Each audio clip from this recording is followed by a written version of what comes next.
Recording in progress.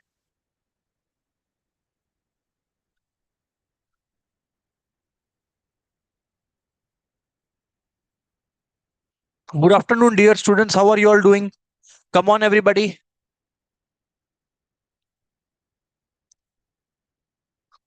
Okay, great. So, friends,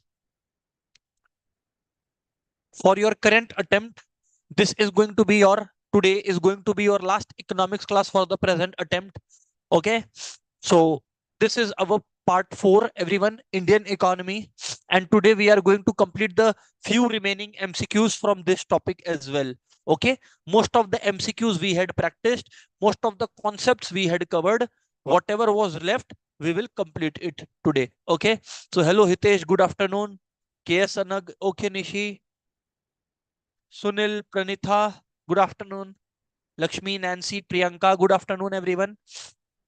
Friends, let's start the journey, or rather, let's continue the journey. Okay? Right, sir. Friends, again, I'll draw the timeline to revise you how things were on. So it is around 1757 that the Battle of Plassey is fought. The British, that is the East India Company in particular, come to India and take over control of India. East India Company. English East India Company. Okay? Now, dear students, their rule lasts for up till 1858. Why? Because this time India revolts and there is first war of independence. 1858 marks the beginning of rule of British government in our country. Before that, the British East India Company or the English East India Company were ruling us. And this lasts for 1947 till 1947. If you talk about pre this period, that is pre 1757, if you talk about pre 1757, India used to be a rich and a prosperous economy. India used to be a rich and a prosperous economy, contributing to exceeding 25% of the world trade. Contributing to exceeding 25% of the world trade. Perfect? Right, sir. Perfect. Now, this period, the period, this and this entire period, the one that I have shaded in red, was a complete exploitation period. Situation comes to a such a poor state that 218 per thousand is the infant mortality rate. Average life expectancy turns to be around 32 years when the British leave India. Okay, India, which was a major import exporter, becomes a major importer to the world from the world. India faces a stagnated economy. The economy, for the word, there is a single word, stagnant. Indian economy became completely stagnant. Just imagine, Indian economy became completely stagnant. Okay, this was the situation of our country, India. This was the situation of our country, India, as on 1947. Okay, along with this, there are severe other problems. There are severe other problems. Could you tell me some? Yes, sir. Low education, low literacy. Literacy was around 18%, just as low as 18% economy. But in reality, it used to be the center, that is the government, who used to be very strong. You know, there were a lot of licensing requirements. There were a lot of restrictions on the private sector from doing whatever business they want to pursue. So many permissions, license Raj, so many things were prevailing in this period of time. That is from 47 to 1991. And then, dear students, comes your 91 period. When India has to ultimately go to IMF and World Bank, when India has to ultimately go to IMF and World Bank seeking financial help, seeking financial help. And guess what? This marks the introduction of LPG, liberalization, privatization, and globalization in our country, where liberalization marks the removal of some restrictions from the private sector. Privatization implies the transfer of government units to private sector, and globalization implies integration of domestic with the world economy. That is permission granted for imports and exports to take place. Friends, this was, the journey throughout. Okay, we also studied that as far as the ease of doing business is concerned, as far as ease of doing business is concerned, in the world report, India used to be 77th. If we consider the 2019 report, followed by 63rd position in 2020, as far as ease of doing business is concerned. So definitely, post this, some improvements take place. We learned how on 1st January 2015, the concept of planning commission, the concept of planning commission is scrapped off. The concept of planning commission the concept of planning commission is scraped off, and what comes into being is an institution called Niti Ayog, National Institution for Transforming India. National Institution for Transforming India. Friends, these were the developments that we are seeking to explain. These are the developments that I am seeking to explain. Is this clear so far? Yes or no, dear students? Come on, everybody. First, confirm so much. For the last 5 minutes, whatever I have recalled, do you remember this? Yes or no? A full chart of whatever we have done. Almost a full chart. Okay, sir. Great. Great. Sir, sir, what is today's agenda? Sir, what are you teaching us today? आज आप हम लोगों को क्या सिखा रहे हैं? Today's agenda. Okay, let me tell you today's agenda is what? Friends, if you remember, our discussion on tertiary sector was pending. Tertiary sector means service sector. Service sector के ऊपर अपने कोई बात नहीं किए थे. तो my first agenda is to talk about tertiary sector. My second agenda is to finish off the remaining multiple choice questions that we have. Okay, and to discuss the entire summary of ICAI material from this chapter, right? These are the three agendas that I will be pursuing for today's class. Okay, and thus ending this topic and your syllabus. Is that clear, everyone? Yes, sir. Let's go. Let's go, everyone. It's clear. It seems it's clear. Okay. So let's attack the first game. That is the tertiary sector. Let's go ahead. Let's talk about the tertiary sector. Dear students, here is your tertiary sector. Okay. A remarkable feature of the post-reform Indian economy is the overarching role of the service sectors in generating growth of income and employment. Okay. A remarkable feature of the post-reform Indian economy is the overarching role of the service sector in generating growth of income and employment. So you see, yes, it is correct, because in today's world or in today's India, almost 50%, if not more, almost 50% of our national income,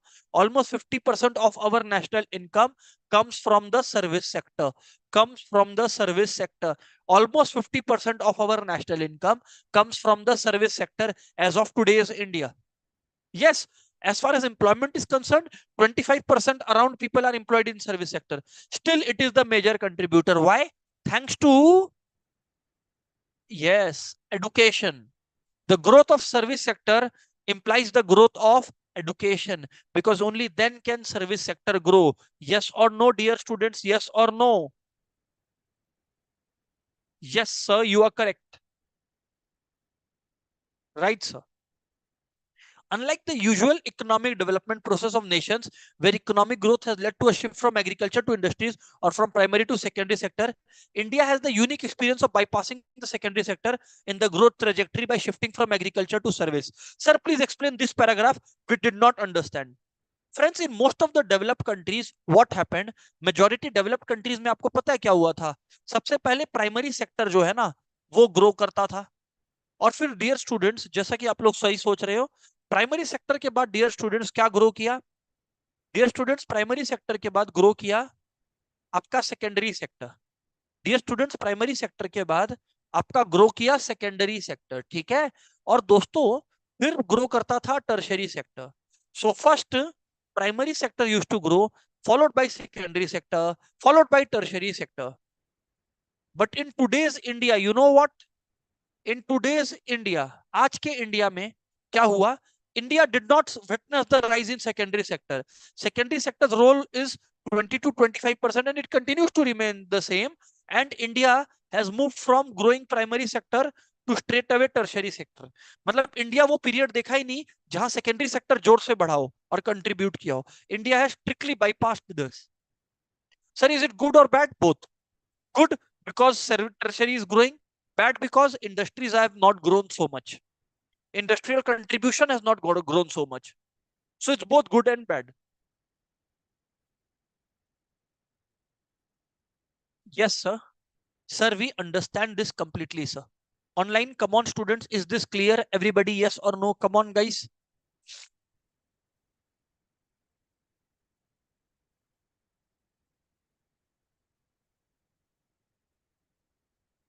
Right, sir, it's crystal clear. So if you want to see, friends, here it is. The broad classification of services as per National Industrial Classification 2008. Okay, please have a look. Number one, wholesale and retail trade and repair of vehicles. Service classification in our country. Transportation storage, food service, information and communication, insurance and finance, real estate, professional, scientific and technical activities. It includes the services of CAs, doctors, lawyers, okay? Administrative and support services, public administration, defense, education, very important, human health and social work, arts, entertainment and recreation, other sector activity, other service activities, activities of households as employers, activities of extraterritorial organization and bodies. So many services are shown here. You see, the service sector refers to the industry producing intangible goods. Sir, what is intangible goods? Friends, goods can be broadly classified into two grades. You are correct. The first grade is called the tangible grade. The second grade is called the intangible grade. When I talk about tangible goods, friends, I talk strictly about goods. And when I talk about intangible goods, I am strictly talking about what? Sir, services I am strictly talking about. Intangibles, you have goods. In intangibles, you have services. Sir, what is the meaning of trajectory? One of our friends, Riti, is asking. To Riti, trajectory means path, रास्ता. जो रास्ता pick किया, जो रास्ता choose किया, उसको बोलते हैं trajectory. Right? So friends, tangible goods are the ones you can touch. For example, this pen, I can touch. Okay? This remote, I can touch. But the service I am providing, you can receive, but you cannot touch the service. Understood, sir? So these are intangible goods. The service sector is the largest sector of India. Very important. And as I had told, accounts for almost 50% of the national income. GVA, you know what is GVA? Value of output minus value of input. So just imagine service sector is contributing almost 50%. You can clearly see this here. Almost 50%.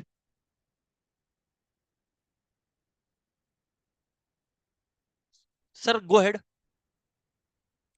The service sector is the fastest growing sector in India and has the highest labor productivity. Both domestic and global factors influence the growth of service sector. The exceptionally rapid expansion of knowledge-based services, such as professional and technical, has been responsible for faster growth of service sector. I told you, the rise in knowledge-based services. For example, this platform, which ICAI, Institute of Chartered Accountants of India, is providing. Because of it, the chances of students who are continuously doing the classes, the chances of success will rise. And these students in turn will become service providers for the nation. The production and consumption of information intensive services such as computing, accounting, inventory, quality control, personal administration, marketing, advertisement has increased manifold due to application of state of art information technology. It is basically giving credit to technology. Now you see, now, internet has become so cheaper because of, brands like you can say Jio, Airtel, so many others, because of which internet has become cheaper, because of which knowledge has become cheaper. And since knowledge has become cheaper, success has become relatively easier. And hence, the service providers are increasing in our country. Hence, service providers are increasing in our country. Do you get it or not, dear students? Come on, tell me. Yes, sir. Very good. The startups which have grown remarkably over the last few years mostly belong to the services sector. Rightly mentioned. The startups which have grown remarkably over the last few years mostly belong to the service sector. That's correct. Next, India is among the top 10 WTO members in service exports and imports. Just imagine India's service exports US dollar 27 billion due to software business and travel services. While exports from all other sectors were adversely affected, that is the export of the business sector fell, export of agricultural sector fell, export of service sector grew rapidly, tremendously. Just imagine India's service exports have remained resilient during the COVID-19 pandemic. So despite COVID, the export of service did not stop, because everybody was working from home. The reasons are the higher demand for digital support and need for digital modernization. Need for digital modernization. You see, when we are doing this class, when you students are doing this class, with us, a respected technical person is also present. Why? If any problem as far as technical glitches are concerned happens, he or she is going to handle that. Isn't it? This is what I am telling you. So there is such a demand for technical services and so many other services. The Indian service sector is the largest recipient of FDI inflows. So investment is largest in the Indian service sector. FDI equity inflows into the service sector accounted for more than 60% of the total FDIs into India. What a big data. So out of 100 rupees invested by foreigners in India, more than 60 rupees was on the service sector. A good data to have. Look at what the investment report says. Of UNC, it is a United Nations report, places India as the 7th largest recipient of FDI in the top 20 host countries in 21. So India's rank is 7th in terms of FDI received. In terms of FDI received. In terms of FDI received. India in 2021-22, India received the highest ever FDI inflows of $84.8 billion, where $7.1 billion was in the service sector. Just imagine. $7 billion was in the service sector. So good data. To ensure the liberalization. Whenever I say liberalization, you must hear freedom. To ensure freedom of investment in various industries, the government has permitted 100% foreign participation in telecom services through automatic route, including all services and infrastructure providers. The FDI ceiling in insurance company was also raised from 49 to 74%. So foreign insurance brands are also allowed. Measures undertaken by the government, such as the launch of National Single Window System and enhancement in the FDI ceiling through the automatic route, have played a significant role. To remember, FDI in insurance is now 74%. FDI in insurance is 74%. FDI allowed in India in insurance is 74%. Write it down in the chat, everybody. FDI in insurance in India is 74%. Everybody has to write it down. Come on, everyone. FDI in insurance in India is 74%. Come on, everyone.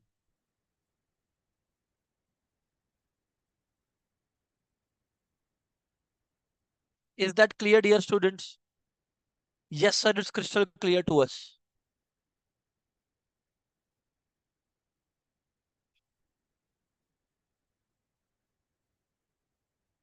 All right? Right, sir. It's clear to us. So, friends, to conclude, the India development update. The conclusion tells us that, friends, despite the Russia-Ukraine crisis, of course, India had to face some difficulty, but still India's economy is resilient. Resilient means able to face any circumstances. Why? Because of the huge domestic market that we have, domestic production that we have.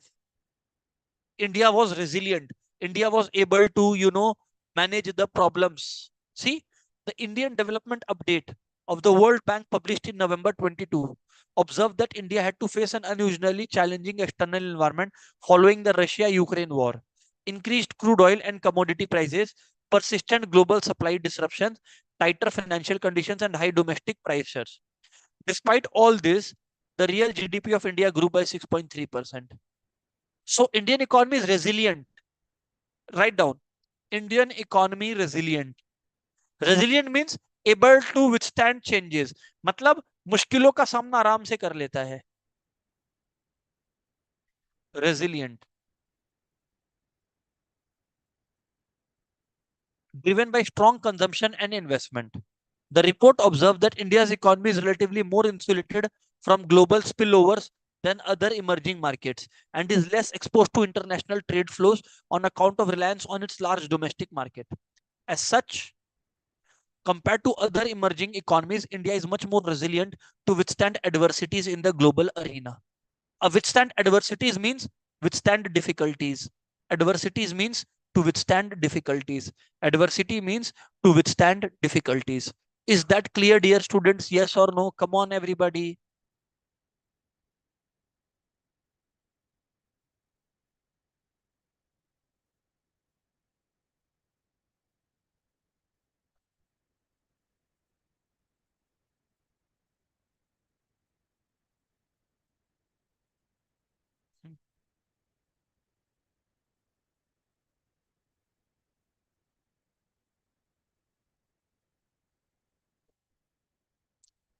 Okay, right, sir.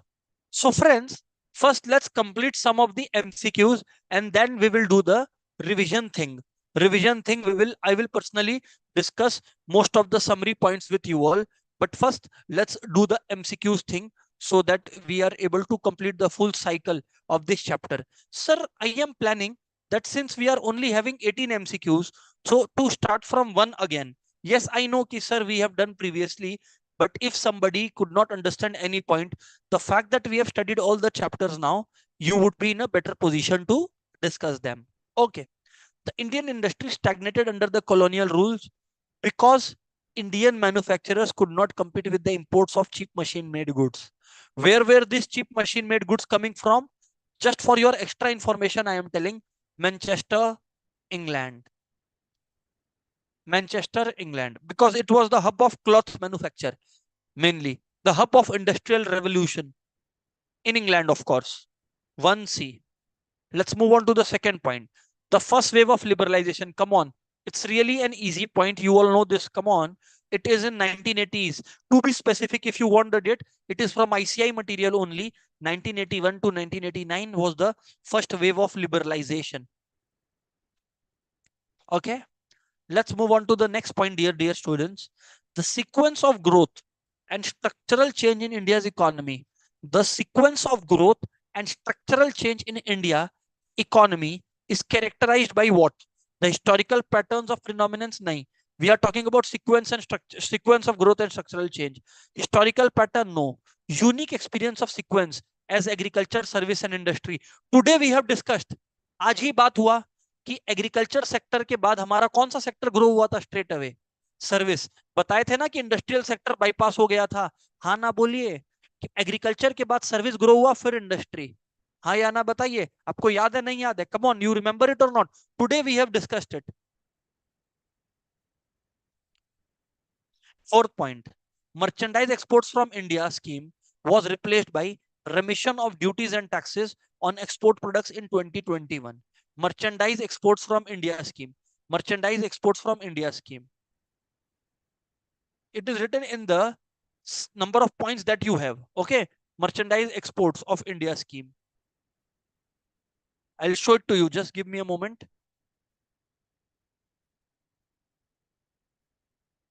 Here it is. Remission of duties and taxes on export products. Just see page number 10.23. You see remission of duties and taxes on export products. Rod tab. Remission of duties and taxes on export products formed to replace the existing MEIs, merchandise export from India scheme, to boost exports. The goal was, in this scheme, the goal was to eliminate export taxes. If somebody is exporting, if a person from our country is exporting, they are bringing valuable foreign currency into our country. So why do you want to impose tax on such good people? That's the spirit of the question. Okay, I've also shown you. So if you want to write, it is in page 10.23. I'll write it down for you because it was a strict theory question, not based on understanding. 10.23, page 10.23. What I used to do as a student was, for my revision day, I used to write the page numbers side by side. Okay, foreign investment promotion board, we have done about them also. A government entity through which inward investment proposals were routed to obtain required government approval. No, the foreign investment promotion board no more exists, as the same is replaced by a new regime, namely foreign investment facilitation portal. Correct, foreign investment facilitation portal. So do we have this here? Absolutely, I'll show it to you. Just give me a moment. I am intentionally going again and again to the back part so that you all also remember it while I move towards that point. Here it is, just the point above this. Foreign Investment Promotion Board was abolished in May 17, and the new regime, namely Foreign Investment Facilitation Portal, FIF, Foreign Investment Facilitation Portal, Foreign Investment Facilitation Portal, has been put in place. Under the new regime, the process for granting FDI approval has been simplified. 853 FDI proposals were disposed of in the last 5 years. FDI has increased, jumped by 39% since FIF came into being. Is that clear? Yes or no, dear students? Yes, sir, it's clear to us. Right? So it was abolished in May 2017 is what we have been told. Right? And Foreign Investment Facilitation Portal. So see, I'm marking for you the page numbers as well for the regular revision. And I have told again and again in economics, there's only one secret to success. Attend all the classes that we have been conducting today, being the last one, and read the institute material word by word, line by line. These are the two steps of success in this particular subject. And since it has been working, since I have been taking classes with ICAI for almost 3 to 4 years now, approximately 3 to 4 years now, so I have seen this pattern. If the students are consistently attending classes, reading institutes material carefully, the chances of getting above 70, above 80 in economics are very high. I'm talking about economics right now. Is that clear, dear students? Yes or no? Come on, everyone.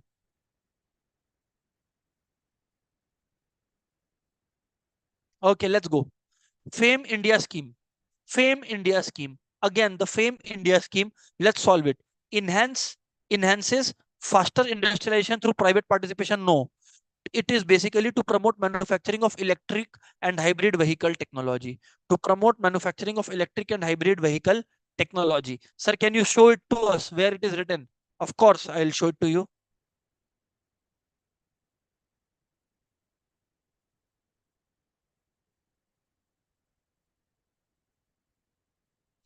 Here it is. FAME India scheme is mentioned here. And I'll show it to you under those points only. Just a moment.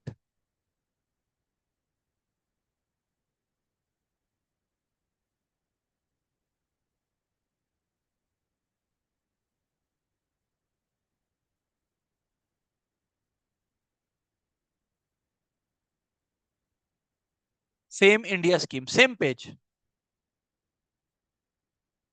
Faster adoption and manufacturing of hybrid and electrical vehicles to promote manufacturing of electric and hybrid vehicle technology and to ensure sustainable growth of the same. See,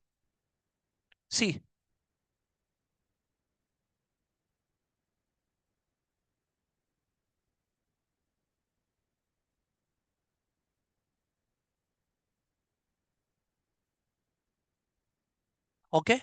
So here it is, dear students.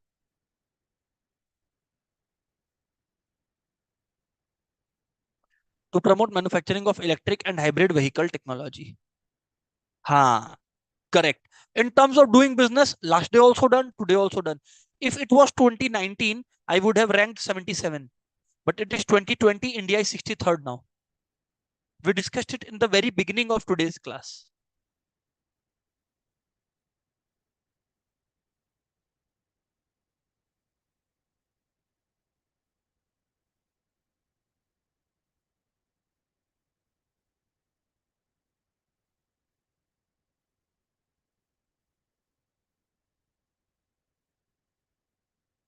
Right, students. ENAM. We have discussed it again and again. It's not an electronic name card given to citizens of India. No. You remember this agricultural mandis point? I think we have done it in the second class. Yes, second class. Yes, sir, we remember. National Agriculture Market with the objective of creating unified market for agricultural commodities, APMC, Agricultural Produce Marketing Committee. So it is D, both B and C. Yes or no? Right, sir. Right, sir. Right, sir.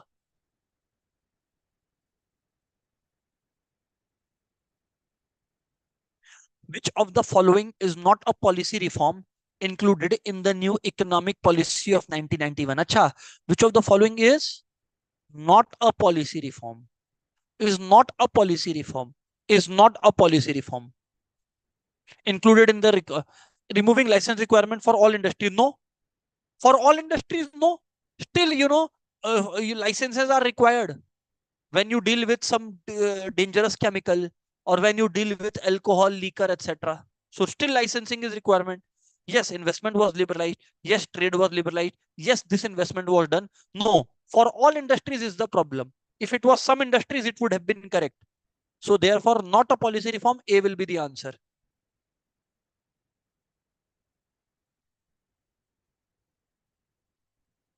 Let's move on to the next one and see what else do we have. Import of foreign goods and entry of foreign investments were restricted in India. Import of foreign goods and entry of foreign investments were restricted in India. Why? Because let's see why it was restricted. We see the main goal was the restriction was done to protect domestic industries. Follow the policy of be Indian, buy Indian. No, because foreign goods were costly. No, government policy was towards protection of domestic industries. Yes. Hindu growth rate, we have done it already. We have already marked it 3.5%. The Hindu growth rate is a term referred to the lower economic growth. This is talking about the 1950 to 80 period. 3.5% growth rate of India. Hindu growth rate. 11B. 12. In the context of new economic policy, everyone, in the context of new economic policy, disinvestment stands for a policy whereby governments are reduced to correct fiscal deficit. No. The policy of sale of portion of government shareholding of a public enterprise. Yes. Selling off of government, it is a part of privatization. It is a part of privatization. Okay. What is the third question, sir? 13, sorry. The objective of introducing MRTP Act 1969. What was the purpose of basically it was to ensure that monopolies don't arise, exploitation doesn't take place, to ensure that operation of economic system doesn't result in the economic power in the hands of few. मतलब वही कि monopoly पैदा ना हो जाए, to ensure कि monopolies don't arise. So this is correct. To control monopolies, yes. To provide restrictive practices, yes. All the above are the correct answer. Which of the following is a feature of green revolution? Is a feature of green revolution. मतलब जो green revolution में पक्का देखा जाता है. Let's see यार. Let's see everybody. Use of soil friendly green manure. Oh my God. Green revolution. No, it was not soil friendly. Soil friendly is in organic farming. We are talking about green revolution that marked the use of, artificial seeds and fertilizers, or I should say chemically produced seeds and fertilizers. Grows more crop by redistributing land to landless people. Na? High yielding varieties of seeds. Yes. C is the correct answer. 15th point. The strategy of agricultural development. The strategy of agricultural development. The strategy of agricultural development in India before the Green Revolution was. The strategy of agricultural development in India before the Green Revolution. So we are talking about the strategy of development, strategy of agricultural development before Green Revolution was. So strategy of agricultural development in India before the Green Revolution was high yielding variety of seeds and chemical fertilizer. Acha, it was talking before Green Revolution. No. Are high yielding varieties, everybody, high yielding varieties came during the Green Revolution. How before? Institutional reforms such as land reforms. हाँ. IPR 48, Industrial Policies Resolution 48, aimed at market-oriented economic reforms and opening up of economy. Market-oriented economic reforms. No. 48 was rather a narrow-minded policy. A shift from state-led to private sector. No. अगर ये पहले हो जाता तो बहुत बढ़िया होता. Then India would have been way ahead from where it is now today. So it is of course not the truth. An expanded role of public sector, yes, and licensing to private sector, yes. The major role was in the hands of public sector. The major power was in the hands of public sector. The major control was in the hands of public sector. Okay, let's move on to the next one. 17th one. Let's see what is going on. The new economic policy of 1991 West manifest in rethinking the role of market versus the state. Yes. And finally, post-independence economic policy. Post-independence economic policy was rooted in capitalist mode, no. Social and economic redistribution and industrialization directed by the state. Yes. State means the government. Here, state means the government. Don't think it is talking about state in general. Here, talking about the government in general. Dear students, is that clear, dear students? Yes or no? Come on, come on, come on.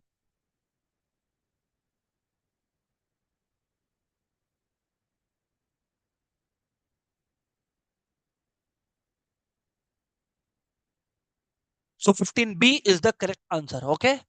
Right, sir. Friends, if this is clear, then can we discuss the complete summary portion, because this chapter was huge. क्योंकि ये chapter बहुत बड़ा था, तो अपने को क्या करना चाहिए? I think what we should do is we should talk each one of the points from the first class to the last class in detail. What say? Are all of you ready? Come on. Are all of you ready? Come on, guys.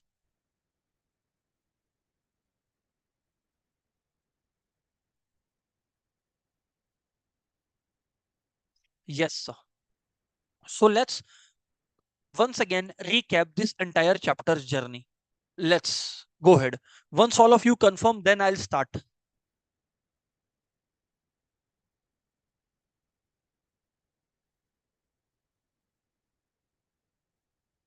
Okay. Okay, Priti, Madhu, Partho, Hitesh, Pranitha, Lakshmi. Okay. So let's go ahead, dear students. Now, let's see. So first point is, India is believed to have had the largest economy of the ancient and the medieval world, and controlled between, as I told you, almost 25%, one third and one fourth of the world's wealth. It was prosperous in self-reliant and had flourishing cities and self-sufficient villages. So we can clearly see how successful India used to be.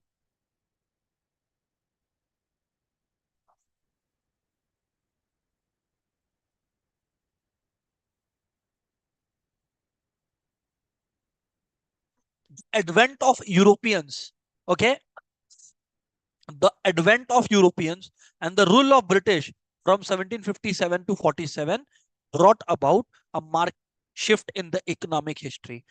India, which was a very successful economy, turned out to be a failure by 1947. Thanks to the British. Thanks to the British. Understood? Yes, sir, understood.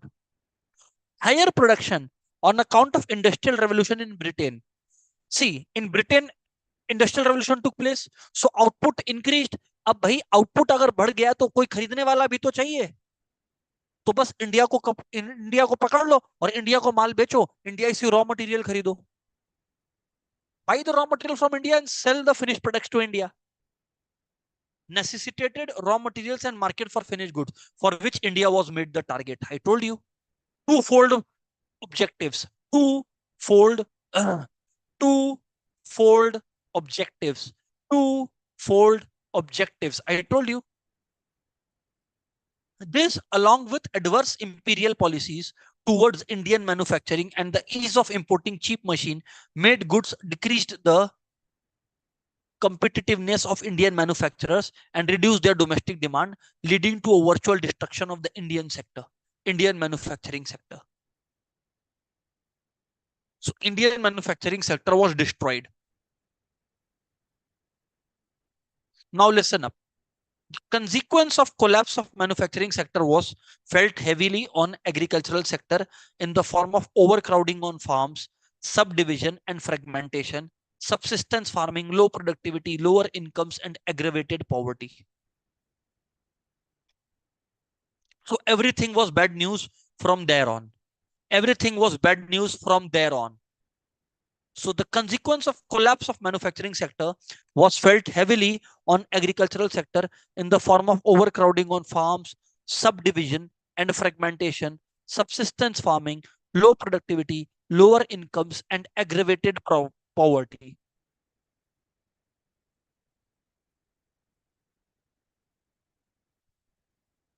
Next, institutional inadequacies in land tenure and growth of a class of exploitative money lenders and zamindars resulted in vices. Vices means poor practices such as absentee landlordism. Matlab, landlord has taken a land, has given it on rent to farmer. Now they don't care about the land. They are only interested in taking rent from the farmer on the day the rent collection is to be made. High rent, high indebtedness, deterioration of fertility of land and low productivity. You imagine the British or the money lenders, or not the money lenders, but the zamindars, they were least concerned. They were least concerned about the fertility of land. जो जमींदार हुआ करते थे जमीनों के, उनको जमीन की उपज से कोई लेना देना नहीं था. मतलब जमीन अच्छा प्रोडक्टिविटी दे तो भी चलेगा, खराब प्रोडक्टिविटी दे तो भी चलेगा. मतलब उस तरीके का इनका एटीट्यूड बन गया था, आप ये समझ लीजिए.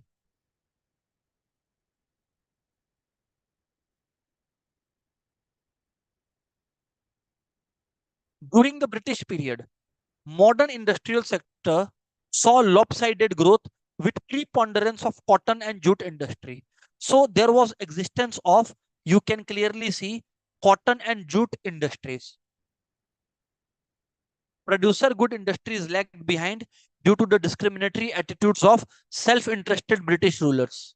As I told you, producer goods industries lagged behind. Producer goods industry means machine made goods, heavy industries, machine industries, heavy industries. You know why? ऐसा क्यों बताओ तो. British, why did British not bring machine or heavy industries to India? Tell me तो. Can anyone tell me? British ने India में consumer goods industry बनाया. हाँ, जहां कंज्यूमर गुड्स बनता था और बिकता था. पर ब्रिटिश ने इंडिया में मशीनें क्यों नहीं लाई, आप मेरे को ये बताइए. या मशीन बनाने की इंडस्ट्री इंडिया में क्यों नहीं स्टार्ट की.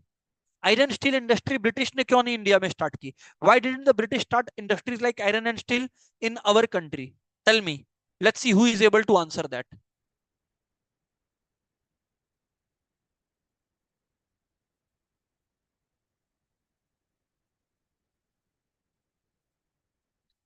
With your answer I'll be able to realize how many of you are listening and thinking.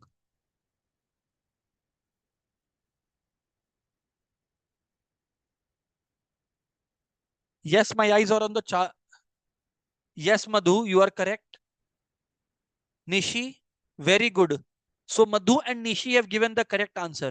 Ki sir, if they would have brought and taught India how to manufacture machines or iron and steel related work, how to do, then India would become self-reliant.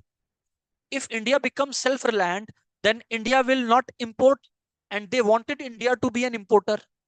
But if India becomes self-reliant, then India would not import. Correct, Sachi, Muskan? Exactly.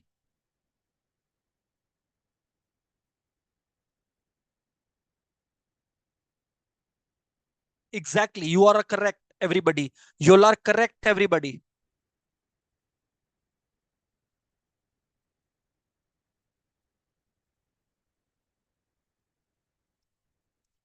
At the time of independence, India was overwhelmingly rural.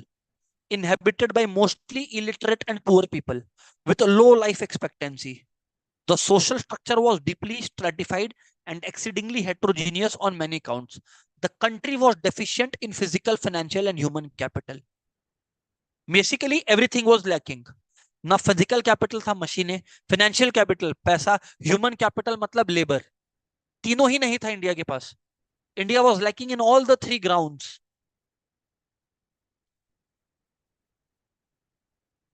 And what model was adopted? I have told you again and again, Nehruvian model. मैंने चार के चारों classes में Nehruvian model का जिक्र किया है. The economic development strategy adopted was the Nehruvian model, which supported social and economic redistribution. Social and economic redistribution. What does that mean, sir? Social and economic redistribution basically means that government is going to distribute the output and decide what industries you can pursue and what you cannot.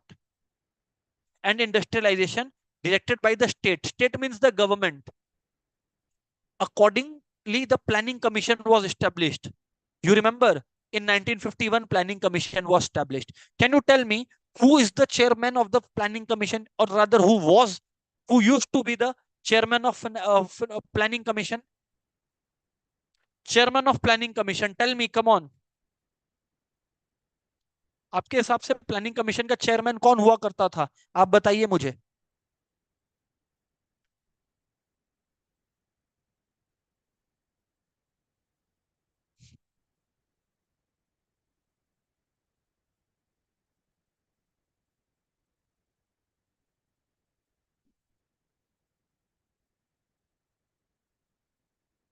Very good, prime minister of the country. Okay. So in 1951, the 5-year plan was developed, implemented, and monitored by the Planning Commission. Acha, one more question. Do you want to answer that? From where did India get the idea of 5-year plans? From where?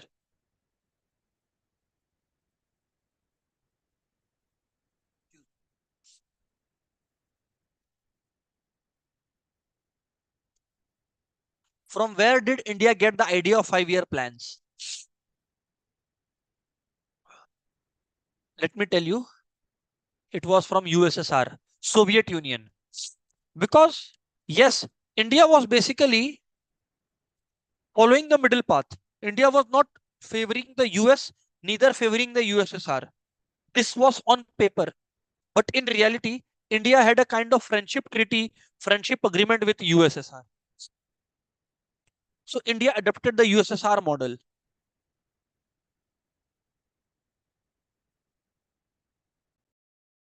So the correct answer was given by Mr. Alluru Raju. Very good. Very good, dear friend. Next. Rapid industrialization of the economy was the cornerstone of Nehru's development. So basically, Prime Minister Nehru's strategy was set up industries, iron, steel, etc., which was good. The concept of planned modernization meant a systematic planning to support industrialization. The IPR 48 was passed, wherein who had a major role? ज्यादा role किसका था? In the IPR 48, who had a major role? The major role envisaged was for public sector, and private sector had to obtain licenses for whatever business they wanted to pursue. Policies in 1950s were guided by both Nehruvian and Gandhian philosophies, with the former visualizing, former means Nehruvian, a socialistic society with emphasis on heavy industries, and the latter, that is the Gandhian philosophy, focusing on small scale industries and village republics. So Nehruvian philosophy focused on industries, industries plus socialistic society, that is strongly government controlled. And Gandhian philosophy, village and cottage industry, village and cottage industry, village and cottage industry.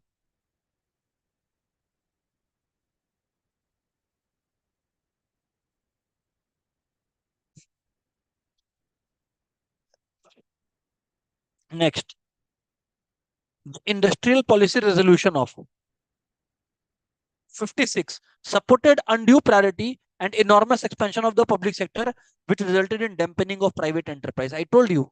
How many schedules were set up in IPR 1956? Tell me. I have told you in the first or the second class. Come on, tell me.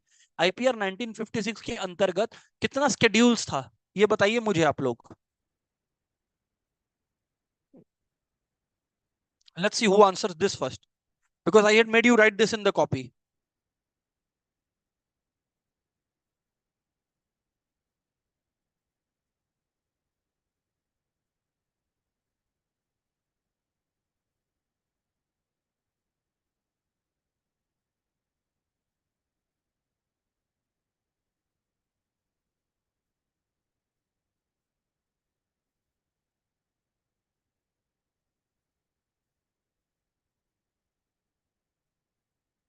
Very good. Three schedules. The first answer I received was from Miss Pranitha, followed by Miss Manya, followed by Parul, Anushka, correct. Muskan, correct. So yes, there were three schedules. I would revise with you. It would be Schedule A, Schedule B, Schedule C. Schedule A में businesses were like defense, atomic energy, railways, which was strictly reserved only for public sector. Private sector could not even think about doing business from this sector. Schedule B included those sectors where, of course, public sector was on the lead. Where, of course, public sector was on the lead, private sector could play a supporting role. Matlab, they could make an ancillary business. So suppose, for example, if public sector is manufacturing automobiles, then private sector can supply nuts and bolts. It's like that. Schedule B included, I told you na, MAF, mineral, aluminium, fertilizer kind of business. And Schedule C were the remaining businesses which the private sector was allowed to do subject to obtaining license from the government. So kind of license Raj was prevailing that time.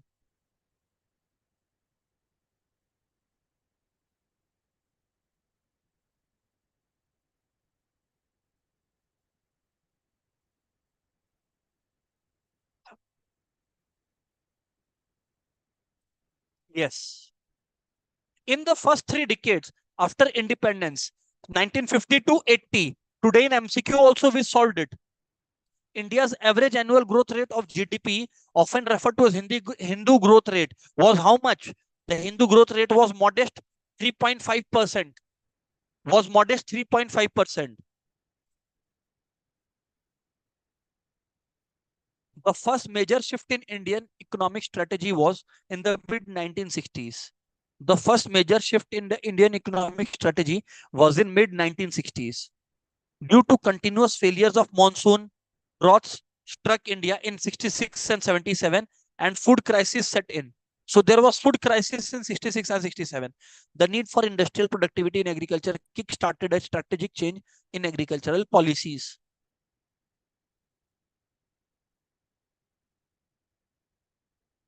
So the strategy for agricultural development, which had so far relied on institutional model. What is institutional model? Like abolition of zamindari system, etc. Now give way to technological and farm management reform. So technology came on the farmland now. Technological and farm management reforms giving rise to a revolutionary transformation in agricultural production and productivity. So it was a revolutionary transformation. Yes, because in the 1960s, India had to depend on US for food grain imports. Correct, Anushka? US for food grain imports. India had to rely on.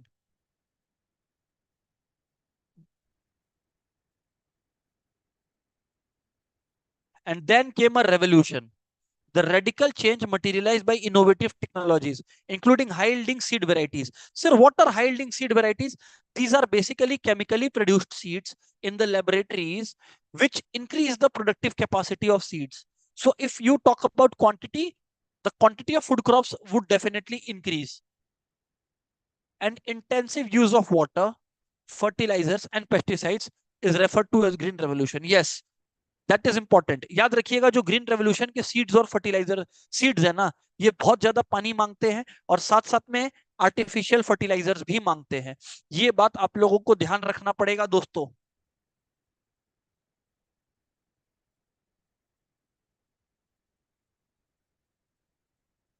Many government policies aimed at prevention of growth of monopolies. See, prevention of growth of monopolies and equitable distribution of income and wealth, such as reservation of many products for exclusive manufacture by the small scale. Which act? Small Scale Industries Act. I hope you remember this.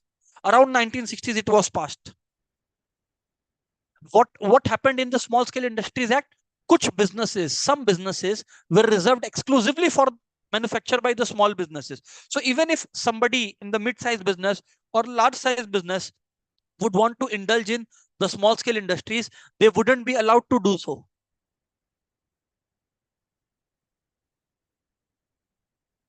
So the SSI Act and the MRTP Act effectively killed the incentive for creating wealth. So they basically killed the incentive for creating wealth. They basically killed the incentive for creating wealth. Right? Next, sir. The economic reforms during the period of 65 to 81 is the worst in independent India's history. Economic performance. So it can be asked, when was India's economic performance the poorest? During the period of 65 to 81. Very important. During the period of 65 to 81 was the worst performance in Indian history. 1965 to 81. Very important to remember.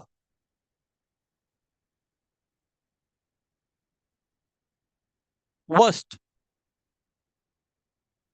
Why the license Raj? कि आप licence लोगे, only when you obtain license you will be allowed to do business. Autarkic policies. Autarkic means where one person makes the decision, others have to follow it. Something what Hitler used to do. That dominated the 1960s and 70s, and the external shocks, such as the three wars, major droughts, and the oil shocks of 73 and 79, contributed to the decelerated growth lasting 2 decades. So the growth rate fell. The accelerated growth means the falling growth rate. The accelerated growth rate means the falling growth rate.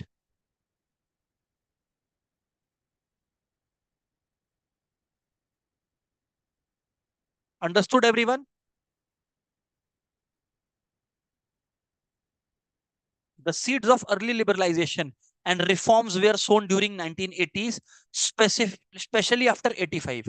In early 1980s, considerable efforts were made to restore reasonable price stability through a combination of tight monetary policy, fiscal moderation, and a few structural reforms. The reform initiatives covering three areas, namely industry, trade, and taxation spanning 81 to 99 is referred to as early liberalization. I told you, reforms by stealth to denote its ad hoc nature. What is ad hoc? Temporary nature. It was kind of a temporary change which would give way for the 1991 reforms to take place. Which would give way for the 1991 reforms to take place. They were aimed at changing the prevailing thrust on inward oriented trade and investment practices. Right, everyone? Right, sir. The major reforms in 80s. What were the major reforms in 1980s? Included delicensing of 25 broad categories of industries. So means removing the licensing requirement. What is delicensing? Write it down. Removing the licensing requirements. Removal of licensing requirements. The major reforms in 1980s included delicensing of 25 broad categories of industries, granting of the facility of broadbanding. Sir, what was broadbanding? Matlab, if you are doing one kind of business, so for a similar related MRTP firms from 20 to 100 crores, उसके ऊपर उसके ऊपर you needed to obtain उसके ऊपर you needed to obtain any kind of license or permission, special permission from government. Otherwise, it was not needed. And next, the private sector investments were inhibited due to reasons such as convoluted licensing policies, public sector reservations, and excessive government controls. Reservation of goods to small sector as well as excessive price controls. So private sector investments were reduced. Initially, it was reduced because of strong government control. But when government control was eased out, private investment increased. Private investment बढ़ गया. Now, friends, on your request, I am allowing you 7 to 8 minutes of break, and this time I am taking doubts. So again, I am taking doubts. I am not going anywhere. जिसका जो doubt है, please ask everyone one by one. Go ahead, shoot. Come on, everyone, ask your doubts.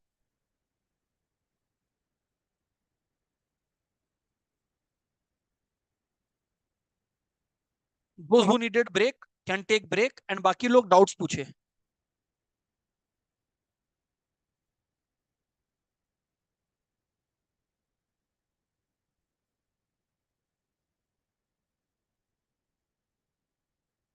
Yes, Anuj, you are correct.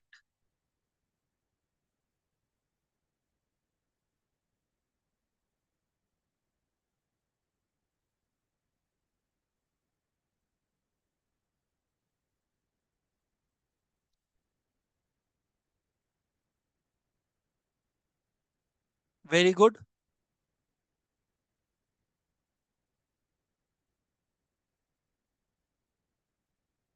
Yes, Sachi, ad hoc means temporary.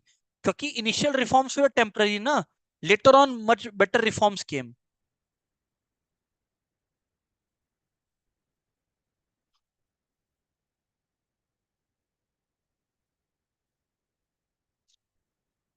Heterogeneous means of different types. Heterogeneous means of different types.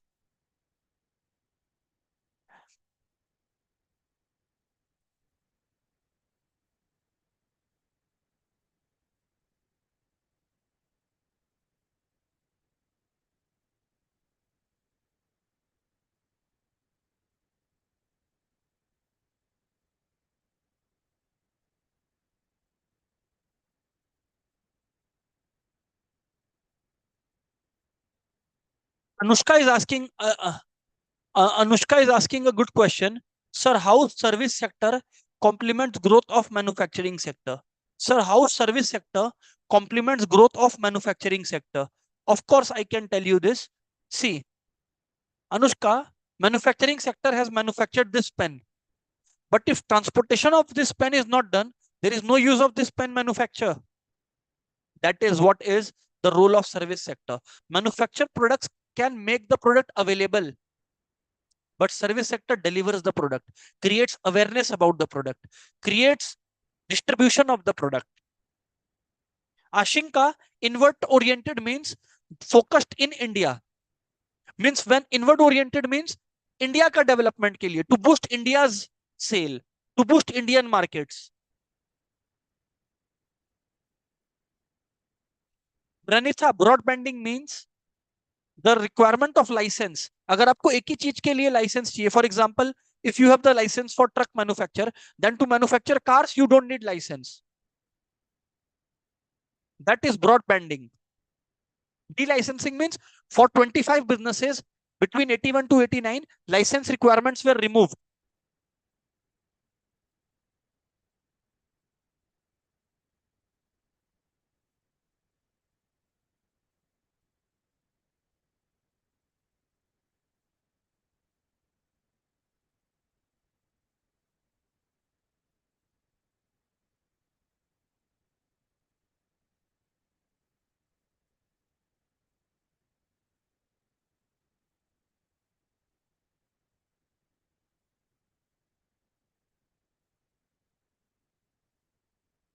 What is lopsided growth? Lopsided means unequal growth. Lopsided means Nancy unequal growth. Malab in some sector the growth was high, in some sector the growth is low. That is lopsided, unequal growth or unequally distributed growth. Real GDP means GDP avoiding inflation. Real GDP means GDP after considering the impacts of inflation.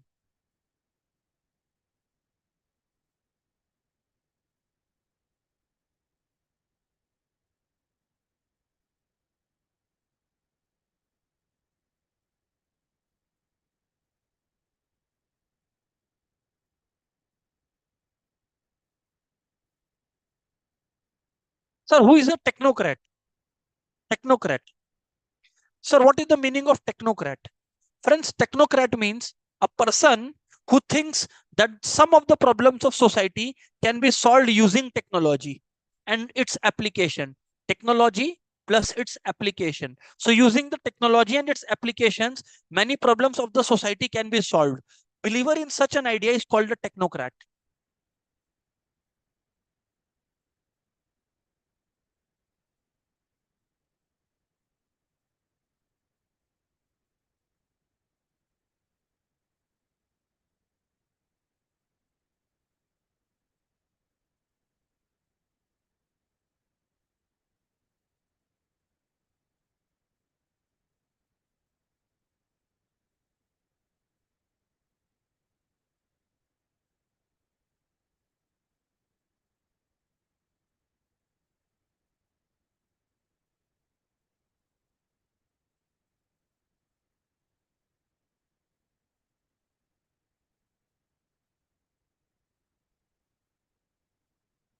Bureaucrats are basically government servants.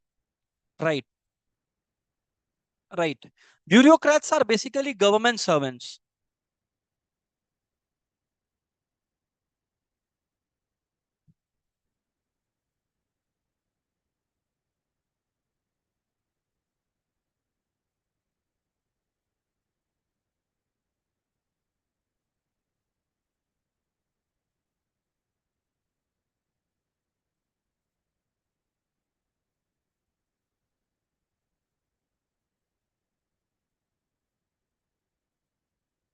Okay. Sir, what is the use of open general license? One of the friends are asking. So let's write it down. Use of open general license. Use of open general license. Friends, use of open general license. Friends, it means that for some businesses or for some items, import duty is not payable. For some items, import duty is not payable. For some items, freely importable without any licensing requirements. Those are open general license items. So items in the open general license, जो items open general license में आते हैं, they are freely importable without any pre-license requirement, without any pre-licensing requirement, without any pre-licensing requirement, without any pre-licensing requirement. Understood? Not understood, everybody?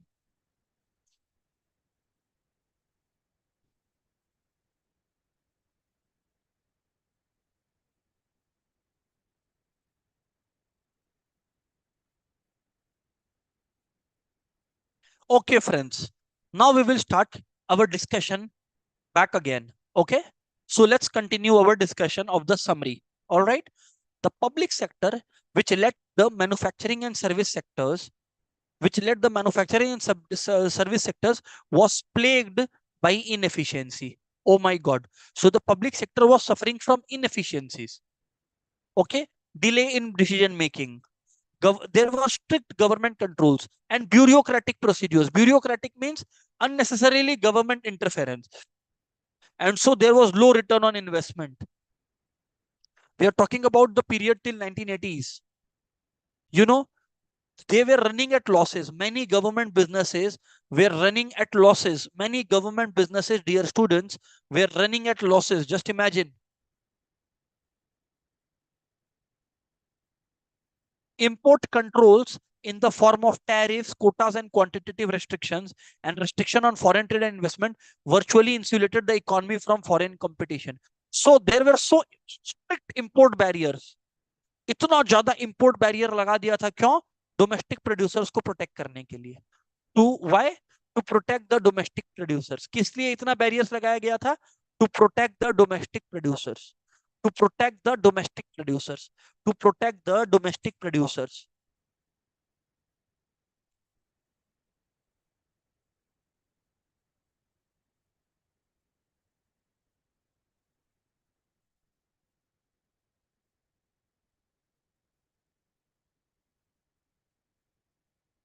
Next, the reforms in 1980s were instrumental in bringing confidence in the minds of politicians and policymakers that a well-regulated market can ensure economic growth and increase in overall welfare. What does it say? That a well-regulated competitive market, a market that is well-regulated and competitive, can ensure economic growth and increase the overall welfare, and can increase the overall welfare. Extremely large fiscal deficits, severe strain on BOP, heavy internal as well as external debt, unprecedented levels of interest payments, all-time low foreign exchange reserves, lessons from the collapse of Soviet Union, spectacular success of China through adoption of outward-oriented policy. Yes, what is outward-oriented policy? Ki instead of focusing only within India, make relation with the outside world. Buy product from outside world, sell product to the outside world. See, today China has become the major exporter of the world. Pavan, all the chapter notes are from here only. So there is nothing to upload. I will repeat, all the chapter 10 notes are from here only. So there is nothing to upload. Strictly this has to be referred for chapter 10. This material has to be referred. As it contains facts, so there is no use making notes. Moving on. So outward oriented policy.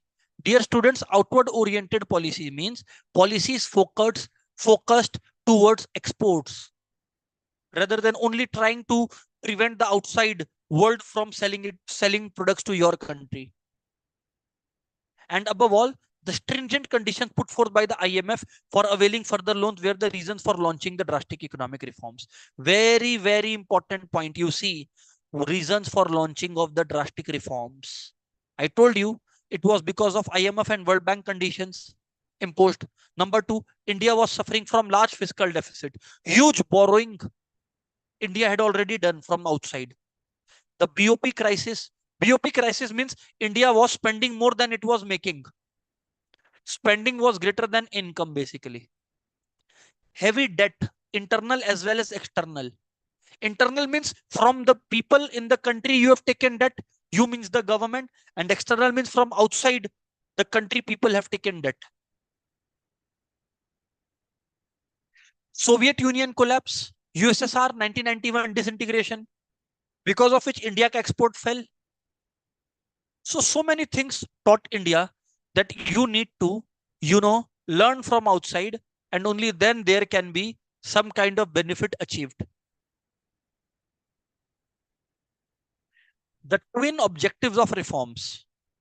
Two objectives of reforms were reorientation of economy from a centrally means government, directed and highly controlled one to a market friendly economy or a market oriented economy. One that runs as per the market, not as per the whims of the government. Outward oriented का मतलब होता है रीति ऐसा focus बनाना कि आप product export पर ध्यान दे, न कि बाहर के प्रोडक्ट्स को इंडिया में आने से रोके. आप अगर दरवाजे खोलोगे अपनी कंट्री के, हाँ बाहर के प्रोडक्ट आपकी कंट्री में आएंगे, पर आपको भी तो बाहर बेचने का मौका मिलेगा ना. इसको बोलते हैं outward oriented policy, outward oriented thinking. Understood not understood dear students? Drastic means immense, large. Moving on. Now, friends, the reform policies were of two types. Do you remember that? One was stabilization, which was basically short-term steps. And the other was structural, जो कि long-term goals था. See, it is written here. The reform policies can be broadly categorized as A, stabilization measures, and B, structural measures. Stabilization measures, which were short-term measures to address the problems of inflation and adverse balance of payment. To address the problem of what? Inflation and adverse balance of payment. To address the problem of what? Inflation and adverse balance of payment. And structural reform measures, which were of long-term nature and of continuing nature, aimed at bringing in productivity and competitiveness by removing the structural rigidities in different sectors of the economy. So there were structural barriers. The focus was on removing those structural rigidity and structural barriers.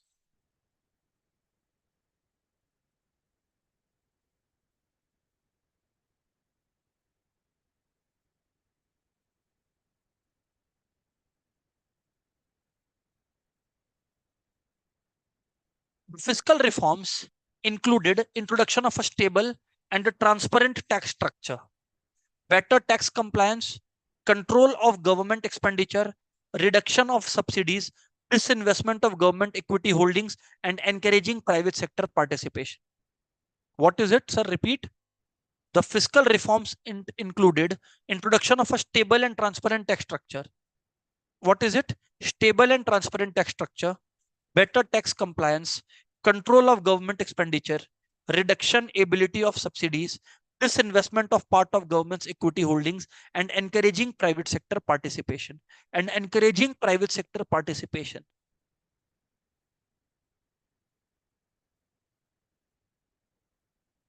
Next, the monetary and financial sector reforms. What were the monetary and financial sector reforms? In the form of interest rate liberalization, reduction in controls on bank by the RBI in respect of interest rate, and facilitating greater competition in the banking sector by private participation and foreign competition.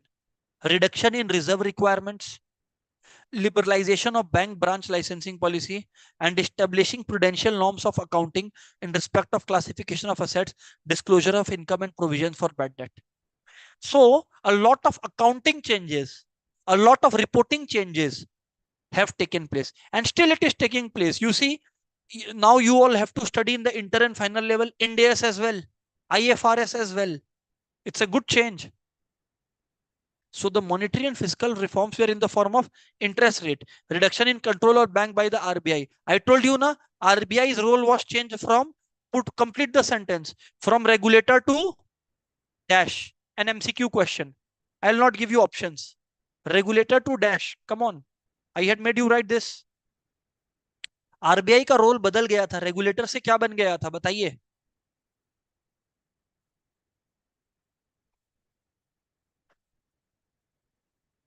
क्या बात है? सो Pranitha has given the correct answer. Facilitator. She is absolutely correct as far as this answer is concerned. From regulator to facilitator is the correct answer. From regulator to facilitator is the correct answer.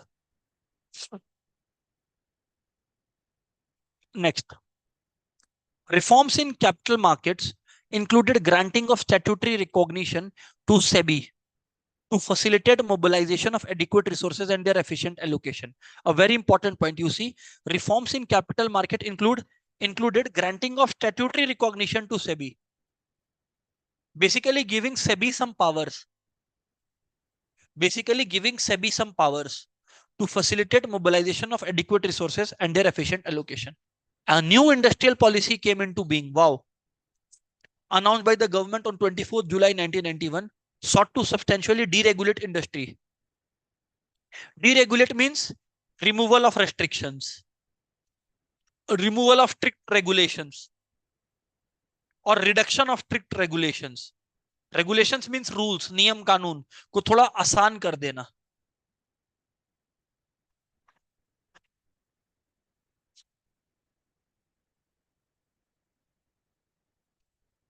The policy put an end to the license Raj by removing license restrictions for all industries except for 18 on strategic considerations. Of course, because it was strategically important. Later on, this was done to 5 only. Other initiatives include reduction in the number of industries reserved for the public sector and the small scale sector, restructuring of the policies related to merger, amalgamation and takeover under the MRTP Act, devaluation of rupee, liberalization of foreign investments, and disinvestment of government holdings of equity share capital of public sector enterprises. Of which enterprises? Of public sector enterprises.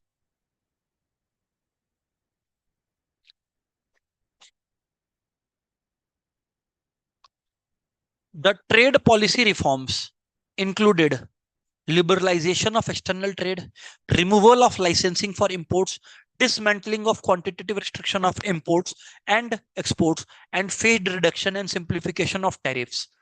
Phased reduction and simplification of tariff. Phased reduction and simplification of tariffs. Basically, reduction of taxes, particularly the imports one, particularly the import taxes.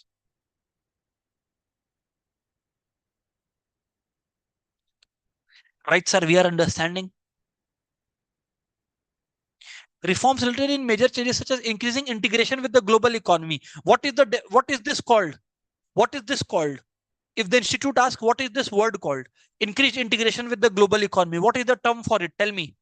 इस word को क्या बोलते हैं? Integration with the global economy को क्या बोलते हैं?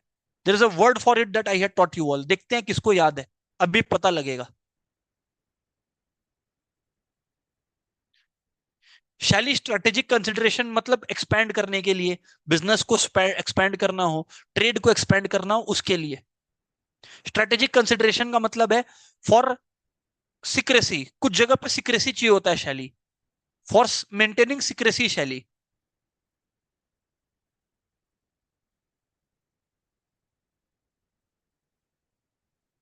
Okay, come on.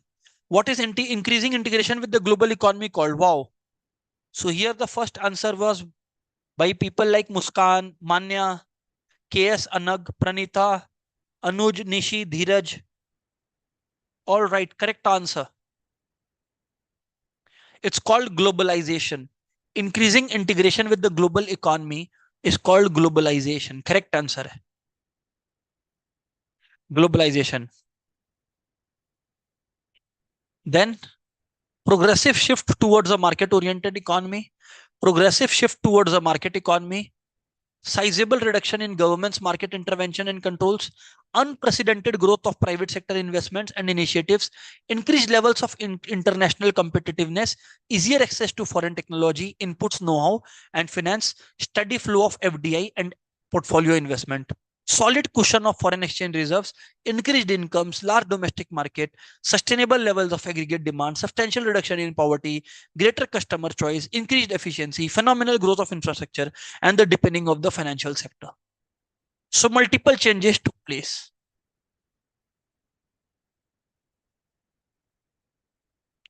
So multiple changes took place. Next, the GDP growth rate on an average has been commendable throughout the post-reform period, except for the pandemic year 2020, when the economy registered a negative growth rate. So the national income fell during the pandemic, of course, because there was lockdown and everything. Because there was lockdown and everything. Right? Apart from that, it was consistently on the rise. Apart from that, it was consistently on the rise. Despite the above achievements, the country is constrained by high level of fiscal deficit. High level of fiscal deficit means still in today's world, if we talk about today, standing today, अगर आज का भी बात करें तो आज भी India में high level of fiscal deficit है. मतलब high level of foreign loans, growing inequalities, rich getting richer, poor getting poorer, high level of inflation, high level of debt as a share of GDP.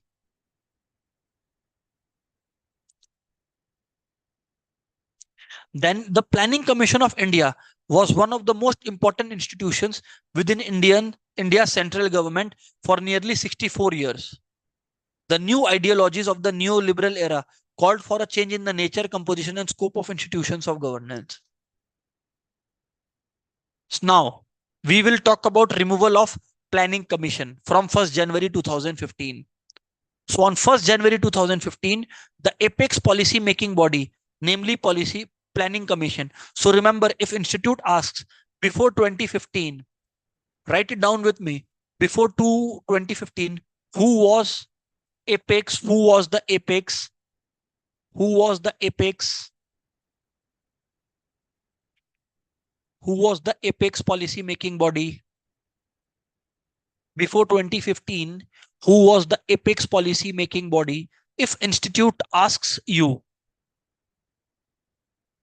Nancy, solid cushion means a kind of protection, a coverage. Who was the apex policy making body? So please remember, you have to write planning commission. Very important. All have to note it down, please.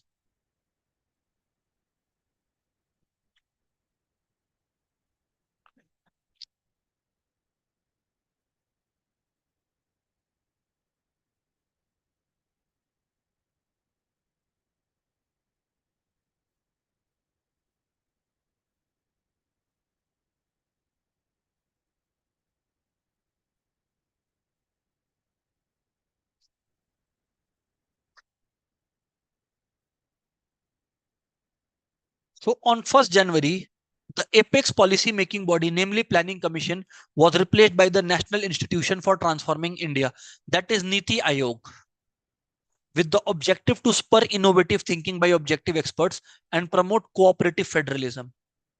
Why?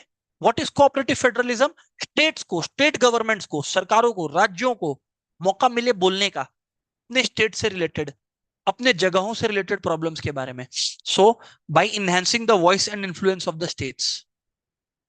So everyone, NITI Aayog is expected to serve as a think tank of the government and act as a directional and policy dynamo. Niti Ayog. The key initiatives of Niti Ayog are Project Life, the NDAP, National Data and Analytics Platform, Shunya, E-Amrit, India Policy Insights, and Transforming India's Gold Market.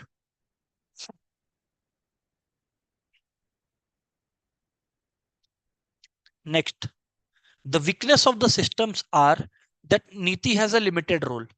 It is excluded from the budgeting processes, lacks autonomy and balance of power within the policy making apparatus of the central government, and that it lacks the independence and power to perform as a counterweight to act as a voice of development concerned with inequities. So very important, Niti Aayog has a limited role. It is excluded from the budgetary process, lacks freedom. Autonomy means freedom from the government interference, as it is a part of government wing only. It is a part of government wing only.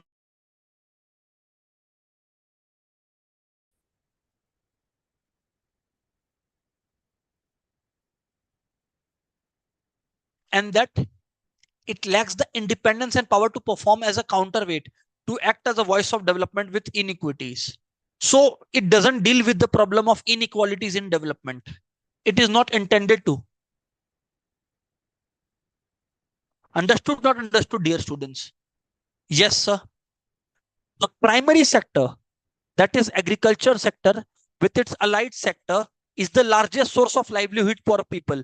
So it doesn't contribute maximum to national income. It employs maximum people. Who contributes maximum to national income? Which sector? Service sector. Who employs maximum people? Primary sector. The two are different languages. ध्यान से सुन लीजिए. Primary sector majority people को या अपने यहाँ पर काम देता है, employment, occupation देता है. बट नेशनल इनकम या जीडीपी पे कंट्रीब्यूट मैक्सिमम कौन करता है? Yes, tertiary sector. दो अलग अलग लैंग्वेजेस है, मिसअंडरस्टैंडिंग नहीं होना चाहिए friends. Come on.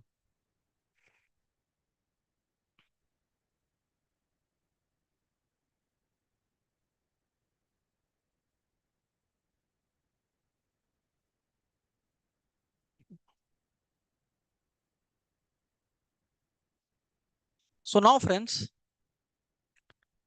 India has emerged as the world's largest producer of milk, pulses, jute and spices, and has the largest area planted under wheat, rice and cotton. It is the second largest producer of fruits, vegetable, tea, farmed fish, cotton, sugarcane, wheat, rice, cotton, and sugar.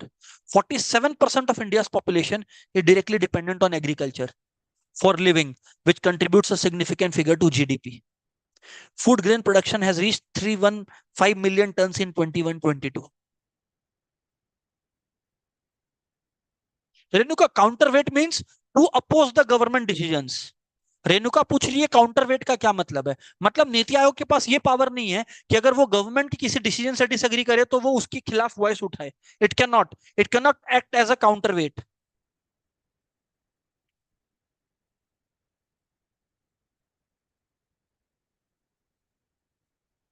India is among the top 10 exporters of agricultural products in the world. Yes, of course. So friends, India is among the top 10 exporters of agriculture products in the world. Of agriculture products in the world. Agricultural and Processed Food Export Development Authority. I repeat, Agricultural and Processed Food Export Development Authority. I repeat, Agricultural and Processed Food Export Development Authority is entrusted with the responsibility of export promotion of agri products. Exports को boost करने के लिए.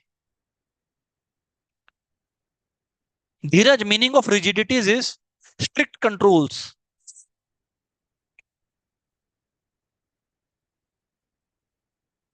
Now, in the agricultural sector, what schemes, agricultural sector related schemes we are discussing now. So everybody pay attention. Various measures are adopted by the government, such as 100% FDI in marketing of food products and in food product e-commerce, income support to farmers through PM Kisan, fixing of MSP at 1.5 times the cost of production. So what is the value of MSP? One half the cost of production. One half the cost of production.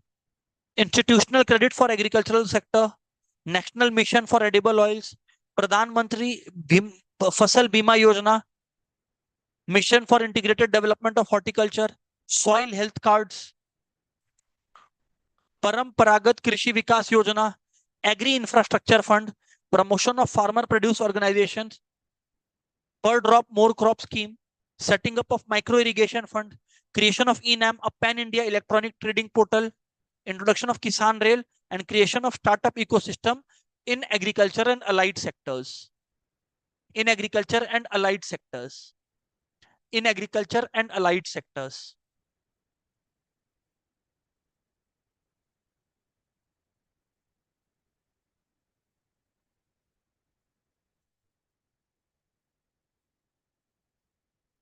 Friends, prudential norm means basically these are the conditions to see the solvency of commercial banks, to see the solvency of commercial banks, to check the liquidity of commercial banks. Basically, these are norms and standards to check the standards of commercial bank. One of you asked what is prudential norms. So it is basically the criteria. These are the norms which set up the criteria to check the solvency of commercial bank, liquidity of commercial banks, to check the solvency of commercial banks, to check the liquidity of commercial banks, to check the solvency of commercial banks, to check the liquidity of commercial banks, to check the solvency of commercial banks, to check the liquidity of commercial banks.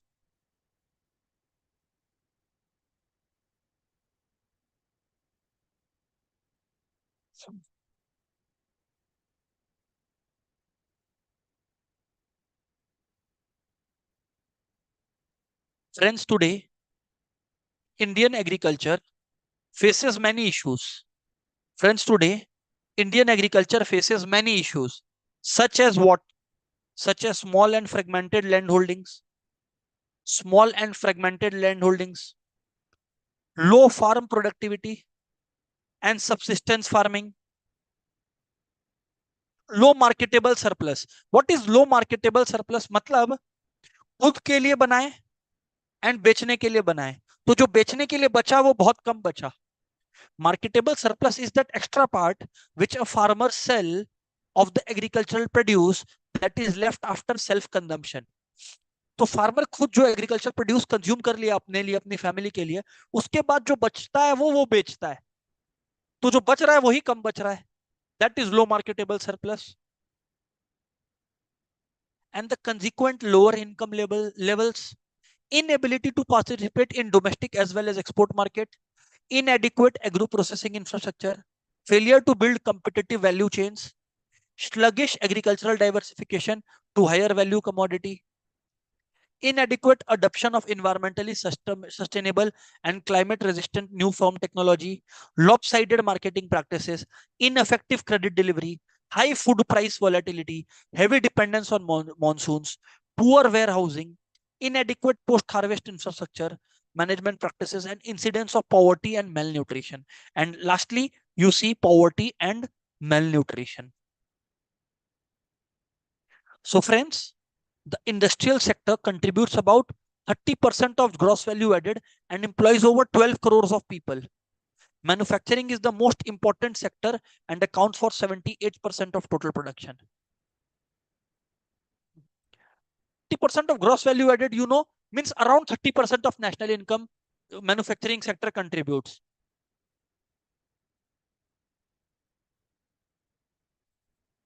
Okay. So whatever production is taking place in unit wise, 78% is from manufacturing sector.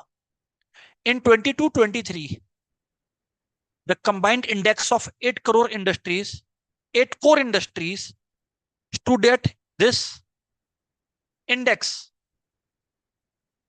The Department for Promotion of Industry and International Trade has a role in the formulation of industrial policy and strategies for industrial development. So who looks into the implementation of industrial policy and industrial development? It is the Department for Promotion of Industry and Internal Trade. The Department for Promotion of Industry and Internal Trade. Very important. Write down in the chat. The Department for Promotion of Industry and Internal Trade. Very important for MCQ. Department for Promotion of Industry and Internal Trade. Write down. Concessional मतलब low value पे, sluggish मतलब धीरे धीरे.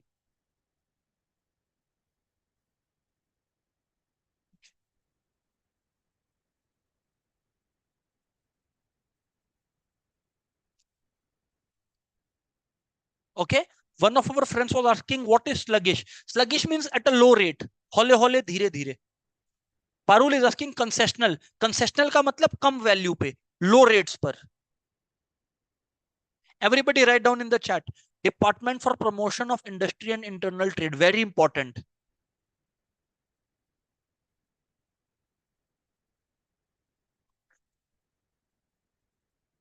Right, sir. Next. Some of the policies for industrial development include introduction of GST in 2017 as a single domestic indirect tax law for the entire country, reduction in corporate tax of domestic companies to 22%. You remember? Only if you don't claim other exemptions. आप अगर एक Indian business हो, government बोलती है कि आप एक काम करो, कोई भी बेनिफिट्स एग्जेम्पशंस क्लेम मत करो और हम लोग भी कुछ नहीं पूछेंगे, अपने इनकम पर चुपचाप से आके 22% टैक्स जमा कर दो. Good kind of strategy.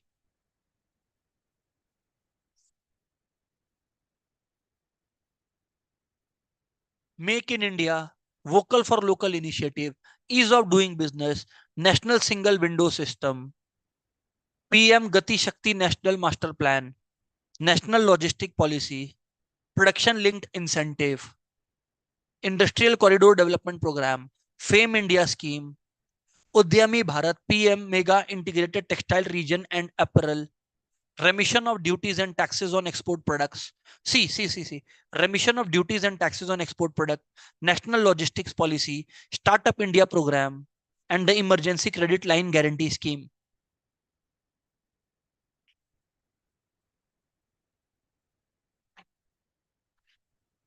So friends, let's know about these schemes in a little short, because summary I have done all. So let's discuss a little bit about each of them. See, so some of the policies introduced by the government for industries and services: introduction of GST, reduction of corporate tax to domestic companies to pay income tax at 22%, Make in India a vocal for local initiative, to facilitate investment and foster innovation. Basically government is encouraging कि आप अपने country में ही product बनाएं. And now Make in India 2.0 is focusing on 27 sectors, which include 15 manufacturing and 12 service.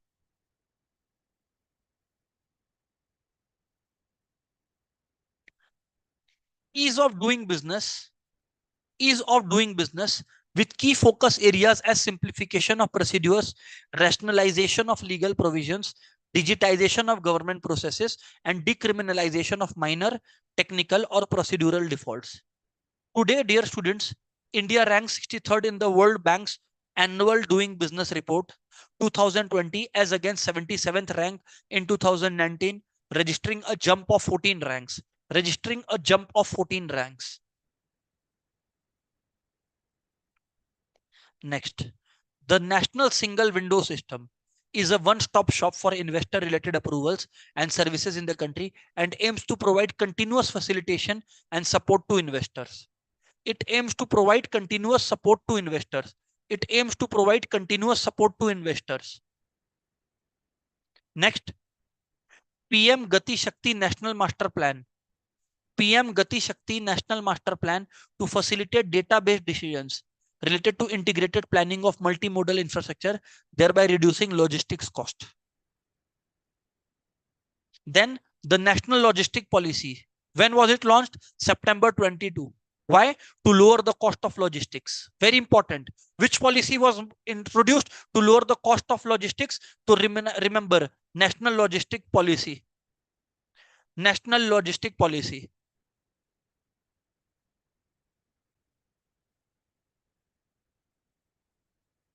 Next, keeping in view India's vision of becoming Atmanirbhar.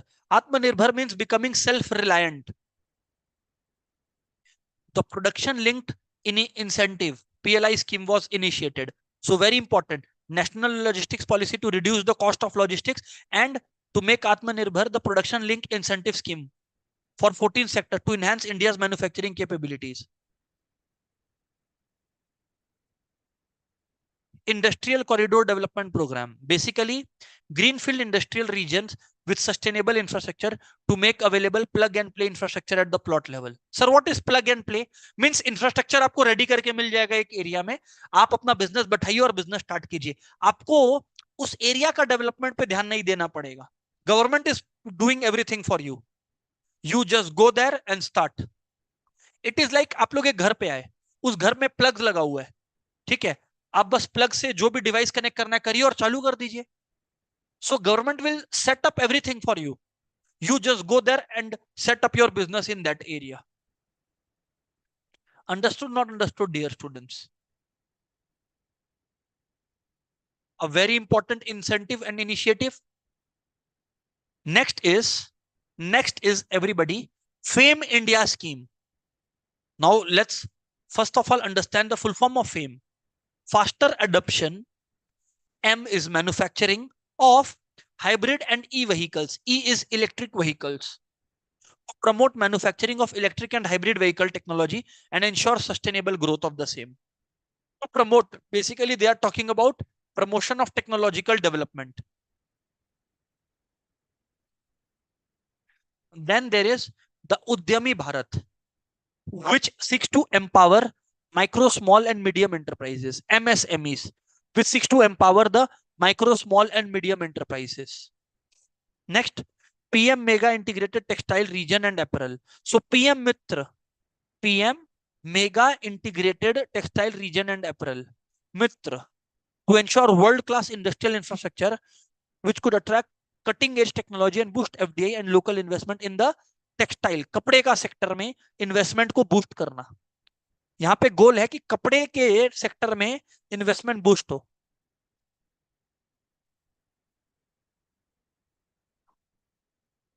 Opening up for global investments to make India a more attractive investment destination.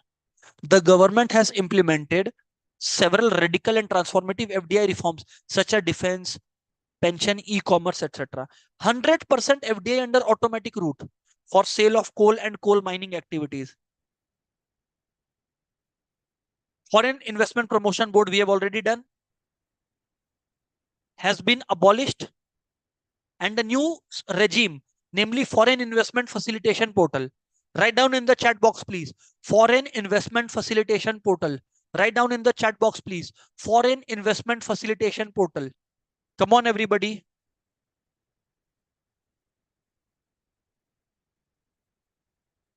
Foreign Investment Facilitation Portal has been put in place. Under the new regime, the process of granting FDI approvals has been simplified. 853 FDI proposals were disposed of in the last 5 years. Just imagine. So since FIF has came, FDI has jumped by 39%. Since FIF has come to power, foreign investment facilitation portal, नाम ही काफी है समझने के लिए कि ये काम क्या करता होगा. Friends, the name is enough to understand what work it does.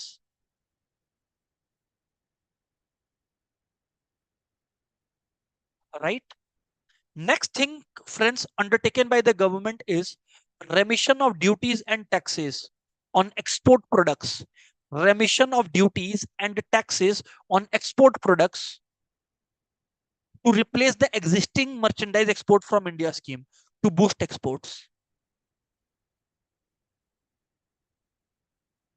It provides rebate of all hidden central, state, and local duties on the goods exported which have not been refunded under any other existing scheme.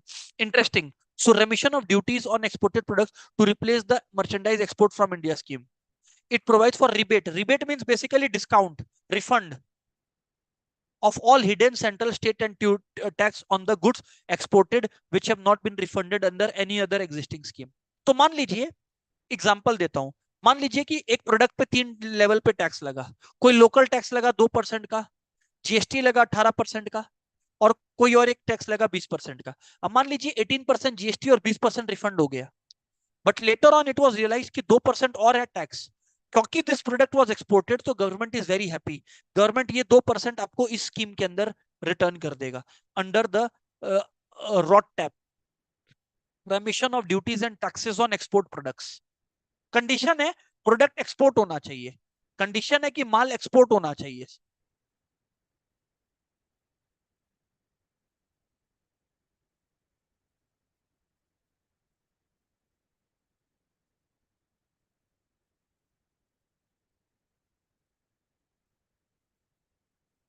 Right. Initiatives towards fostering innovation include incubation, hand holding. What is hand holding basically? Means step by step government will help you. Funding industry, academia partnership, and mentorship and strengthening of IPR regime. NLP, National Logistics Policy, is a comprehensive policy framework for logistics sector.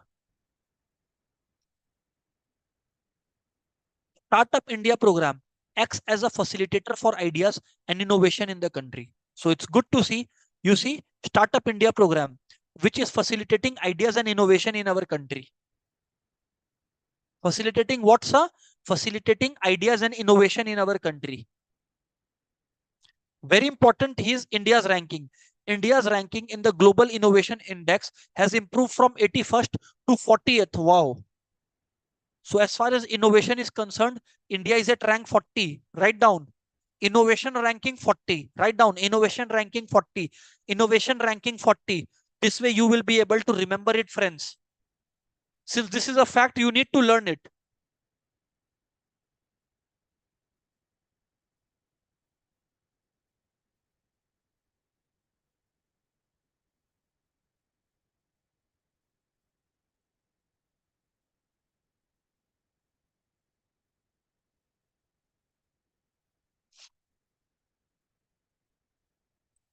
Yes.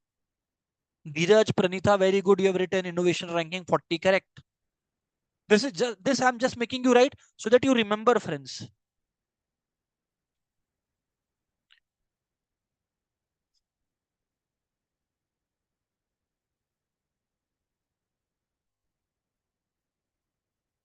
Okay. Very good, Renuka. Correct. Ashinka, correct. Riti, correct. Sakshi, correct. Anil, Shelly, correct.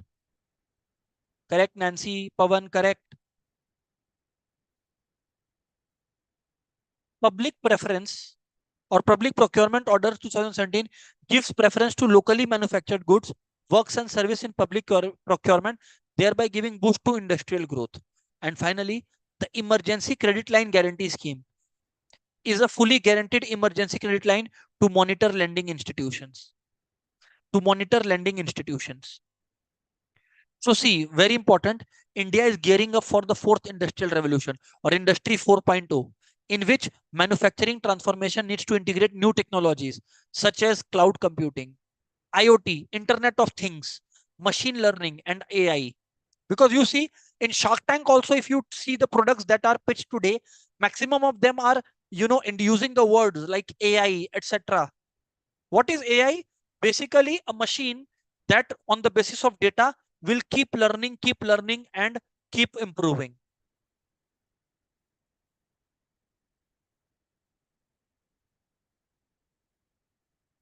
The National Manufacturing Policy, which aims to increase the share of manufacturing GDP to 25% by 25, is a step in this direction. So now pay attention. India is an attractive hub for foreign investment in the manufacturing sector. Over the last few years, FDI equity inflows in the manufacturing sector have been progressively rising.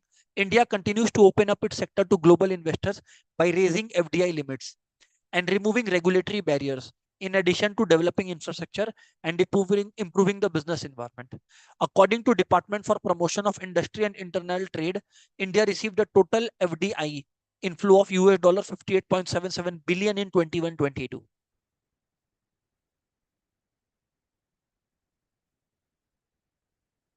Yes, like every sector, India has some problem like labor management relations, location of industries, MSME sector relatively less favorably placed in terms of loans availability, huge imports, heavy losses by the public sector, particularly public sector means government businesses, which results in loss of public money,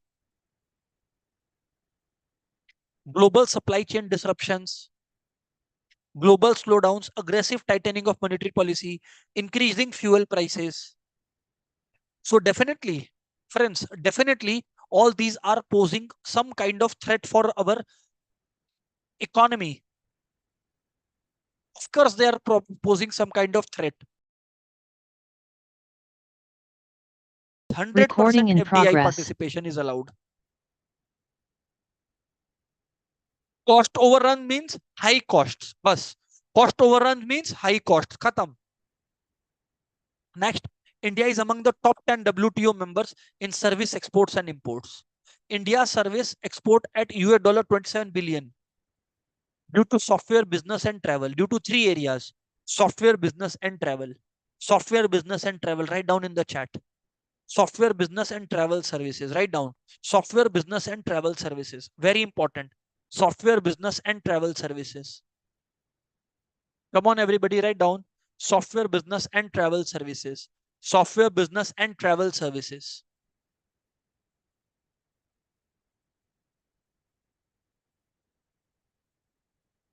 Software business and travel services.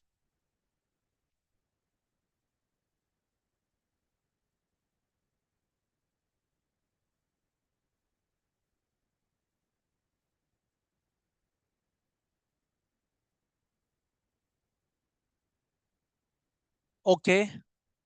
Write down in the chat, please. Software business and travel services. And next thing is India Development Update of the World Bank, published in November 22. Published in November 22 holds the optimistic. Optimistic means positive view as compared to other emerging economies. So they are very positive about India's growth. India is much more resilient to withstand adversities in the global arena, while acknowledging the fact that India had to face problems. Yes, India had to face problem, but still India is still an emerging economy and is better placed.